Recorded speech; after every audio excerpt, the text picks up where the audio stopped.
And welcome back, and we have Harley Schlanger here. The first hour on Wednesdays, usually Harley or one of the other great people from the LaRouche Foundation. Harley, lots of news, as you said in the promo before you came on. Confusing, dramatic, and of course, these are the kinds of times that try men's souls, I guess would be the term to use. What's going on in the news, and how close are we to removing, doing an abominectomy, removing the abomination from the White House? Well, the first thing is that there are reports coming from what I would consider very reliable sources that Obama is, at this point, extremely stressed out and is under increasing pressure for legitimate reasons. Namely, he's on the way out. You look at the vote in the Senate yesterday, where the Democratic Party deserted him en masse on the Trans-Pacific Partnership. And they did it for the right reason, which is that this is an abominable agreement which would remove further the sovereignty of the United States for the purposes of providing a windfall to corporations that have no loyalty to the American people or the U.S. So the Democrats, en masse, everyone but one of them voted against him, despite enormous pressure from Obama. And every Republican except two voted for it. They voted with Obama. So anyone who wants to say the Republicans are opposing Obama, look at this vote, and you'll see what a lie that is. Now, secondly, extremely important, Seymour Hersh's article on the actual killing of Osama bin Laden. And without going through a lot of the details, there are three key points in it. One, he makes the point that we found out about Osama bin Laden in Pakistan not through torture, not through this story about a courier that we tracked, the Zero Dark 30 Hollywood version, but a doctor came into the CIA offices in Islamabad and collected a big chunk of the $25 million reward by telling them, here's where Osama bin Laden is. He's in Abbottabad. Now, it makes a lot of sense for a simple reason. Why would you hide someone, or why would someone hide, like bin Laden, in an area that's basically the suburb for the Pakistani intelligence? How could he hide, I should say? They knew he was there. And the reason is they captured him and put him there. And they were getting money from the Saudis to keep him there. Now, when the U.S. found out about it, we sent people in to confirm it was Osama, and we worked out a deal with the Pakistanis, according to the Hersh article, which is that we'll continue to provide you with weapons and other things, and we'll also give you plausible deniability if you allow us to come in and shoot them. And you have to ask the question, given that that's where the military academy is in Pakistan and where you have huge military installations, how could they not have seen the helicopters coming in? How would they not have picked it up on radar? Let's just roll it back a bit. The explosion of the helicopter. Harley, let's just stop for a second. I have classified sources of information. Osama bin Laden, and I actually got the news reports from the French newspapers back in the summer of 2001, when they cleared an entire floor of one of the hospitals for the, I'm trying to think of the name, I think it was Qatar, where Osama bin Laden actually cleared the floor doing dialysis. The reports are he died in the fall of 2001. It's hard to shoot a ghost. Osama bin Laden was long dead from renal failure when they supposedly killed him with his SEAL Team 6. It's all a pile of crap. That's the point. That's the most important point. Now, what Hersh also makes as a point is that Obama's story was designed to burnish his election campaign, that he's the one who got Osama. Just as the cover-up on Benghazi was designed to protect him from charges that he allowed for the destruction of Libya and the use of Libya as a base of operations for the terrorists in Syria. So the importance of the Hersh article is that there are elements in the intelligence community who are blowing the story now, who are putting the story out there. And then you see the White House-friendly media like CNN and the New York Times trying to discredit Hersh. Right. And the thing about Seymour Hersh as a journalist is that while everyone's tried to discredit him, going back to his initial stories exposing the My Lai massacre and certain other stories he did on Vietnam, no one's ever proven him wrong. And he's the one who did the story on the sarin gas being used by the Syrian rebels, not by Assad. But the official line to this day from Fox News and Obama is that Assad was the one who used the sarin gas against his own people. So these are lies that are now compounding.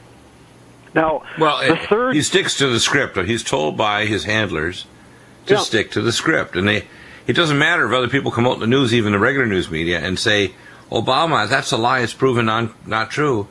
He's still, this is such an idiot he is, and so evil, manipulated, and a control freak, that he actually continues to say lies when he's been caught already. Well, and this is having an effect on him, according to the classified sources I have, that he's throwing fits and that he's withdrawn and moody more than usual.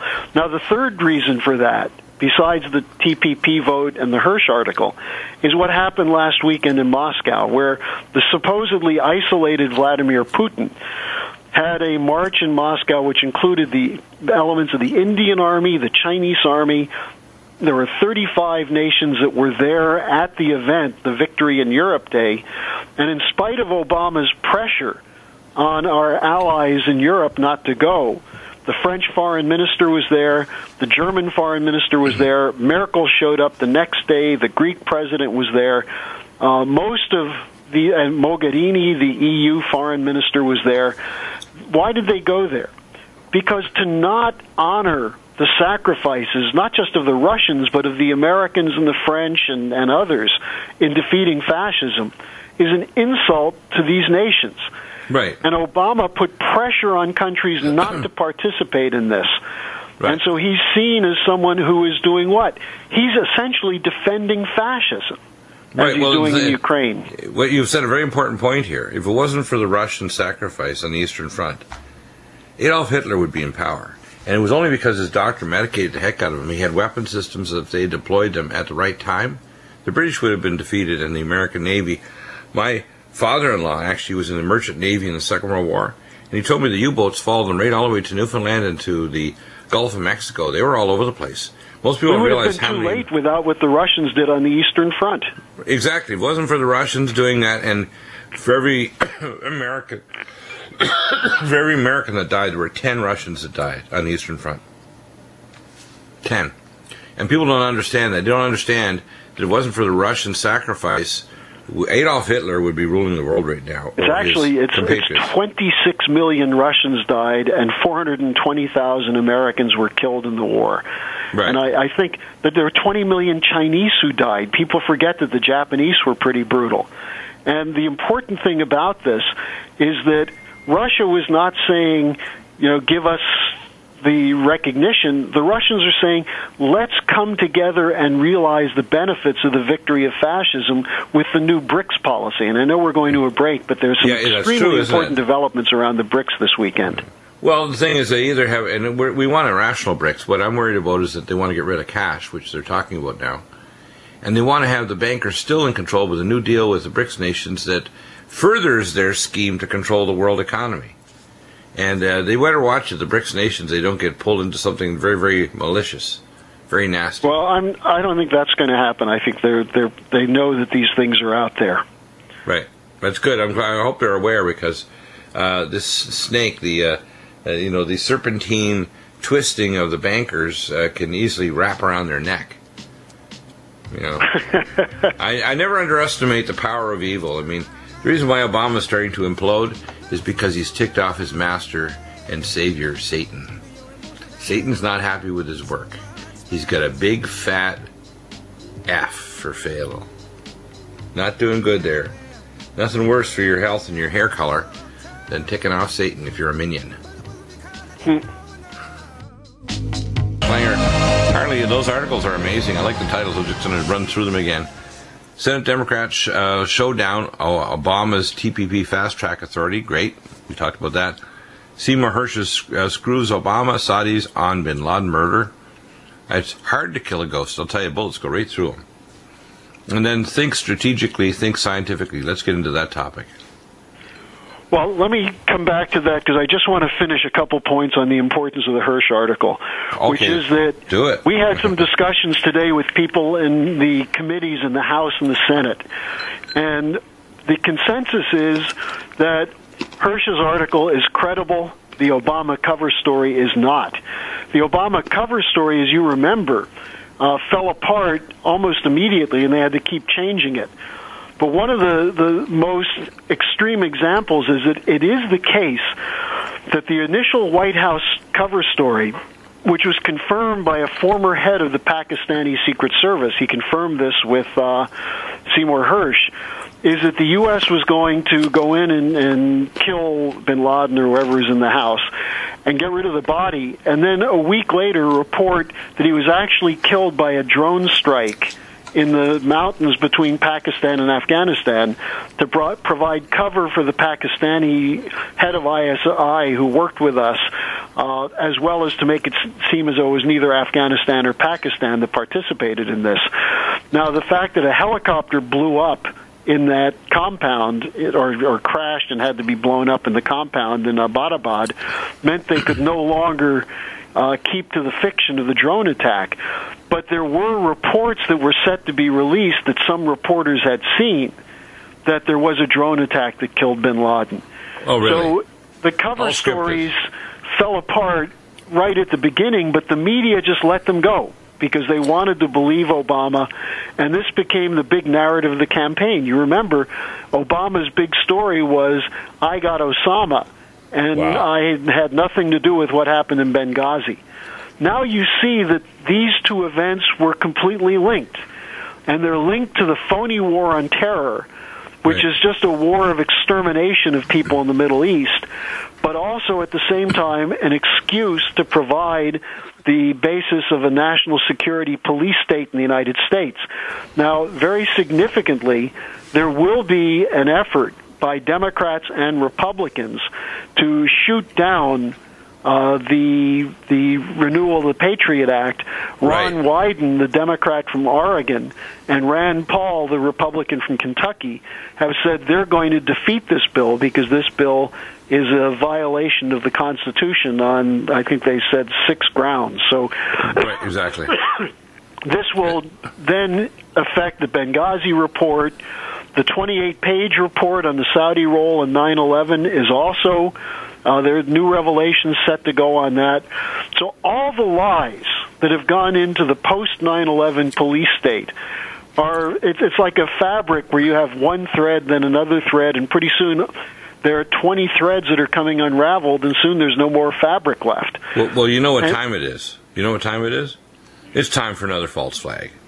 When things get this bad, when the media and the cooperation of the National Security Agency and the CIA get this bad, that's when they do something catastrophic again, like 9/11, Oklahoma City. Well, and let me tell you what Paul Craig Roberts wrote yesterday. Paul Craig Roberts wrote a column that's in the Russia Today in which he said that the direction we're going now, nuclear war is inevitable because Russia and China will not submit to the Western bankers' dictatorship, and Obama and his allies will not stop trying to enforce their submission. And so this is where push comes to shove, or the clock suddenly ticks on midnight. And the question then is that if these developments, the breakdown of unity in the Democratic Party behind Obama, the blowing apart of the cover story of these failures of the national security state, if these things can be brought together by a concerted effort of patriots with a policy to replace this national security state and replace the bailout, bail-in system with an American system of production, if we could do that, now is the time. So we could do it before nuclear war or before a total financial meltdown.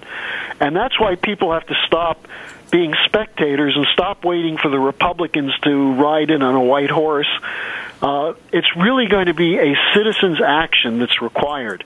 And I want to give out our phone number early today because I want people to call in and get involved in this fight. Stop being passive spectators. Dr. Deagle has said that he's got one of the largest audiences, and yet the last few times we've given out a number, we've gotten almost no calls, which means a lot of you are just sitting on your fingers preparing for the end or something. So call us at 800-922-2907. At the end of this program today. I think we have a huge audience. I mean, we're right now just a hair after Alex and Dr. Joy Brown, number 3 in terms of total downloads on the Genesis network out of 85 broadcasters. Okay, yeah, that's so pretty serious. People who are listening, who are well informed because they listen to you. You know this. And now here's the point. If there's no point in becoming highly informed if you don't take action. Exactly. And that means contact your senators and congressmen and say, and as I said, we don't want a carte blanche stamp our Dr. Rand Paul to become the next president, but we want to make sure we steer him. And I'd love to get him on the program. I'm actually putting requests out there, and I posted, I think, Tuesday before last, contact numbers of his office in Washington, D.C., and his offices in Kentucky. People need to know this is the end of the game. This election, 2016, and the events before it where we have to remove Obama are going to determine if there's an America 10 or 20 or 100 years from now. It'll determine if there's a world, if there's a human race left, actually, because it's like Einstein said, you know, I don't know what weapons will be used in the Third World War. He was referring to a nuclear war, but I do know what would be used in the Fourth World War. He says sticks and stones. And that's why people should take this opportunity to calmly reflect on everything you know about the crisis and then become informed on the solutions and join us. We need to have a movement of Americans. You know, you don't have to call it the LaRouche movement. It's a movement of citizens. Lyndon LaRouche is the initiator of much of this because he's a unique genius who happens to have a 45-year record of economic forecasting, scientific work, and so on. But join with us and give us a call at 800-922-2907. And I'd be happy if you call in and ask to talk to me. I'd be happy to get on the phone with you when I can. Yeah, I think this is so important. What's going on now, I think, is kind of like the end game. For example, and people should understand this, we talk about this on Fridays, usually with Professor McCanny, but he was on last Tuesday as well. The thing that's driving this is bad science, bad astrophysics. In order for us to deal with things like space weather, near-space objects, this Thursday there's a giant 1-mile cross asteroid that's going to cross the path near the Earth. If it struck the Earth, it would be far worse than Tunguska. It would be up in the range of just below the one that wiped out the dinosaurs. So we've got lots of challenges galactically and scientifically in terms of the world climate and solar activity. We need all of our countries to come together to deal with this as a human race, not fighting each other. That other article, Think Strategically, Think Scientifically, let's talk about that for a moment. Yeah, this is, you know, in the last weeks, Lyndon LaRouche has launched a real fight within our organization to get people to think on a higher level and function on a higher level. Because, you know, some of us have been at this fight for 40 years. And, you know, we've seen advances, defeats, we've seen prognostications and forecasts come true, and yet people back away from them. And so he was concerned that there was a business-as-usual attitude setting in, which also represented, to some extent, the belief that you can't change the population, and that therefore you have to appeal to existing prejudices and try and move people a little bit beyond those prejudices. And LaRouche's approach, and mine also as his spokesman, has always been, you never try to dumb down your message to fit in with what people think. You're better off shocking the hell out of them and then giving them a means by which they can challenge what you're saying. Right. So they can find out for themselves. People are, in other words, are desensitized to the fact that there's so many disasters, from Y2K to 9/11 to everything. And basically they're becoming, it's almost like they're anesthetic to the disaster that's coming that's far worse than 9/11, far worse than Al-Qaeda blowing up, say, Chicago with a radiological bomb. Yeah, you're absolutely right. And here's the form that it takes, just to give you an example. It's not hard to find someone who's anti-Obama in the country today. So if all you did is go out in the streets and say, help me, I'm against Obama, most people would say, me too, and then they wouldn't do anything. But And if you go out and say Obama's the biggest criminal in world history, maybe they'll agree, but they still won't do anything. The question you have to pose to them is, are you a human being or are you a slave? Because if you're a human being, you don't tolerate in your name what's being done by the United States of America. If you're a slave, you accept it. Either you accept it cheerfully, or you accept it as a grumpy, with a grumpy demeanor, but you don't do anything if you're a slave. But if you're a man, if you're a human being, not an animal, you take the future as your personal responsibility. And you can't look at the future under Obama as anything but a series of impending disasters growing bigger and bigger and bigger. So then the question is, will you act or not? And what LaRouche was saying we have to do is pose that question to people from the highest level of science. For example, with the question of the drought in California. How do we tap into the atmospheric water flows? How do we take the evaporation from the ocean and cause primary water also under the crust of the earth? Land?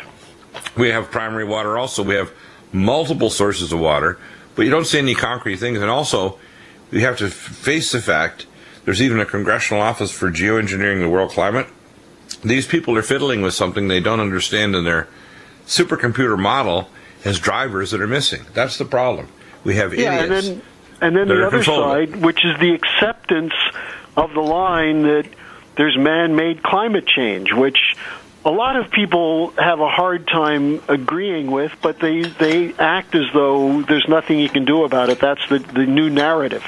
Well, you've got to fight it, but you can't just fight it by saying Al Gore is a fat slob who's a multimillionaire who's playing off your ignorance.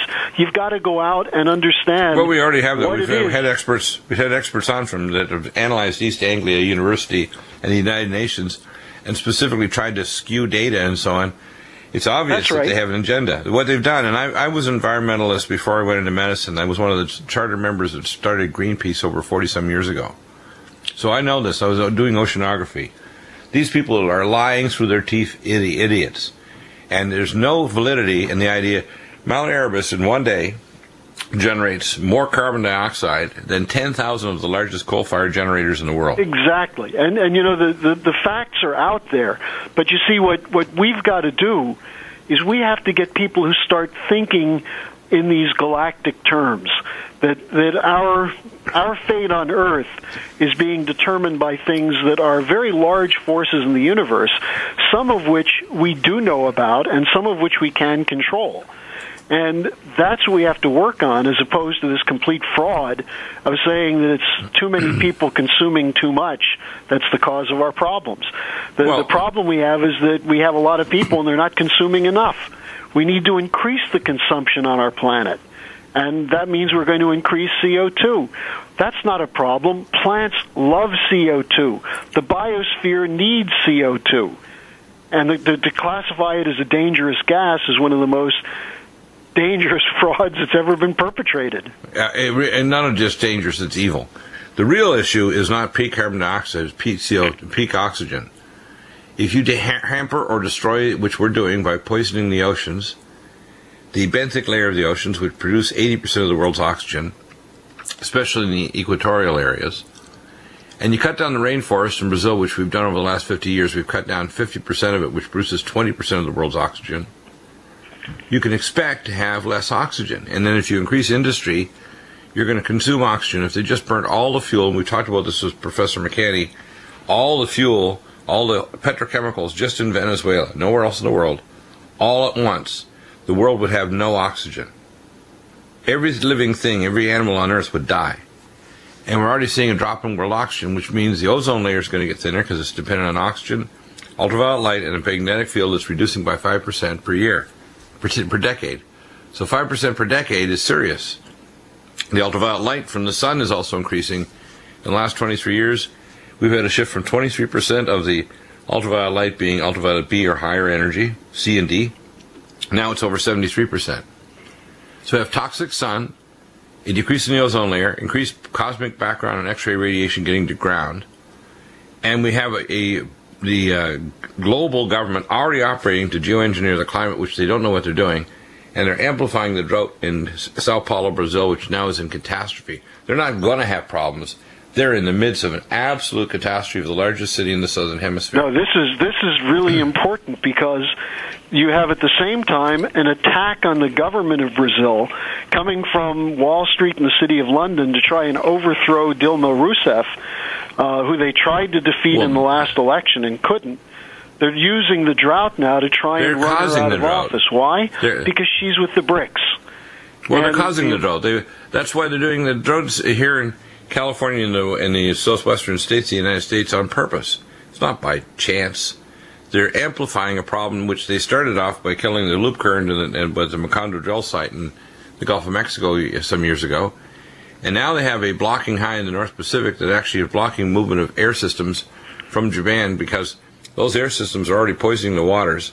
The intertidal region, we had Dana Durnford on. He'll be back on the program after he finishes his tour over there, which will be very soon, is completely dead. I mean, there's not even carrion birds or insects on the beach now.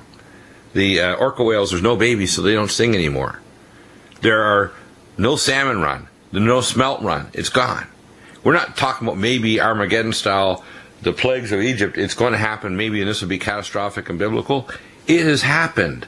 This is a happened thing. People need to understand, we're not looking at Armageddon. We're staring at eyeball to eyeball right now. That's why Obama is ready to push the button. The other part of this is the destruction of the financial system through these derivative schemes and bail-in schemes, so that there's a complete starvation of credit to the real economy. And, you know, I bring this up in terms of something I saw today on MSNBC, which was kind of interesting, with this crash of the train in Philadelphia. One of the graphics they showed was that the U.S. is spending less than a $1.5 billion a year on government funding of infrastructure, transport infrastructure. Right. China's spending $125 billion a year. And you look at that, and then you hear these reports. There are bridges where they're shutting down entry ramps in New York City every single day because they're crumbling. The mayor of Oklahoma City was on saying that they're losing roads every day because of crumbling. And we spend nothing to rebuild our infrastructure. Exactly. It's crazy. Incompetent craziness. Back in a minute. For one thing, and I mentioned on the break, I'm pretty certain that the event that'll trigger this, and we see lots of side events like Greece making a deal with the BRICS, etc., which I think is going to happen. I think the Greeks they're fed up. But I think the ultimate thing is a phone call from someone in the Quds Force in Iran to Lloyd's of London that's going to close the Strait of Hormuz. And with all this money leveraged on the petrodollar and Saudi Arabia, Qatar, and so on already, their throats are being cut with the cost of oil dropping so low. Saudi Arabia cannot pay their bills with oil at this price, and they're sinking fast. People don't understand that. Because people think, well, they should be flush with money. No. Saudi Arabia is such a spend maniac, and they're if you want to call it, the royal families are so fat and useless, and the rest of the population are so poor that any downturn in the oil price, which has been terrible for the last year, they're finished. And they're panicking. That's why they didn't want to meet with Obama, because he's back in the next big player on the board, which is Iran, because although we invented ISIS and ISIL, and we're continuing to supply materials to them, they're getting out of control. And at some point, if they attack Israel, Israel's going to use the Samson option on these guys, which means nukes. A lot of nukes. Well, the third largest nuclear power. So I think the Strait of Hormuz closure will be the event, and I believe it will happen by this fall. I think you're going to see the Strait of Hormuz close, and the world economy is going to take a major, as they say, pulmonary embolus. You die faster with a pulmonary embolus than you do if your head's cut off. And that's what I see coming. Next week we can take that up because I want to get to something else before we go off. But I have a different view of that because I think that Iran is going to end up with the BRICS, and I think it's going to that the U.S. it's likely the U.S. would be the one that shut down the Straits of Hormuz rather than Iran. But look, the thing that people should internalize and think about is that with all this talk about Obama's Teflon, Obama can't be touched, he's still in there, you can't do anything about him, that's all Republican propaganda.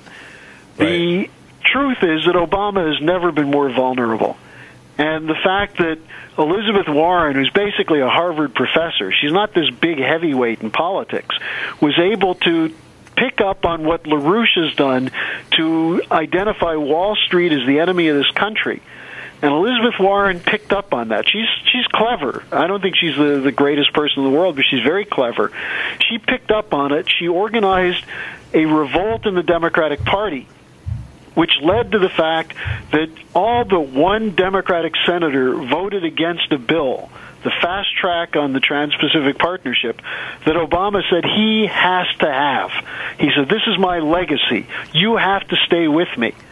And people like Barbara Boxer said, no way in hell. And on the House side, even members of the Black Caucus, Obama said, look, if you don't do this, you're letting them disrespect the first black president. And one of them, Keith Ellison, said, look, I love you like a brother. I'd give you a kidney if you needed it, but I'm not going to support you on a bill that's going to hurt my constituents. My gosh, so I can't believe it. Honesty. I mean, if the Democrats are going to be honest like this, is like, you can take a fingernail, you can take a finger, but you can't have the whole leg. Yeah. Well, and here's the important point. Now is the time to strike, because Hillary made a tactical mistake, a big-time tactical mistake, and I'm not talking about Benghazi or joining Obama. Those are all big-time tactical mistakes. She refused to get involved in the fight on the Trans-Pacific Partnership because she's with Wall Street on this. And as a result, Democrats are going to run away from her. And we have an opportunity now to totally shake up the Democratic Party, which will shake up the Republican Party because everything is oriented toward a Bush-Hillary election. And if Hillary's knocked out, as I think she will be, this creates an opportunity to have real serious discussions about credit policy, about financial policy, foreign policy, what we're going to do with education. If we don't knock Hillary and Jeb out, then the country's finished. So that's why I'm asking people, if you've been involved before and you got frustrated, get over it. You can't get frustrated when the world is at stake, when the future is at stake. Right. Call my office, get in touch with me. We'll put you in touch with people where you are. We'll get you the material you need to fight. But the number to call, and it's toll-free, is 800-922-2907. And just tell them that you heard it on Dr. Bill's show and you want to talk to me, I'll be glad to get back to you. So it's 800-922-2907. Yeah, what's amazing to me is how catastrophically close events are happening literally any day. Things could really get completely out of control. Yeah. I mean, I'm talking about completely. We're talking about, here's what, in 2 days, by the way, we have an asteroid passing us that's a mile across. I took care of people working at Space Command.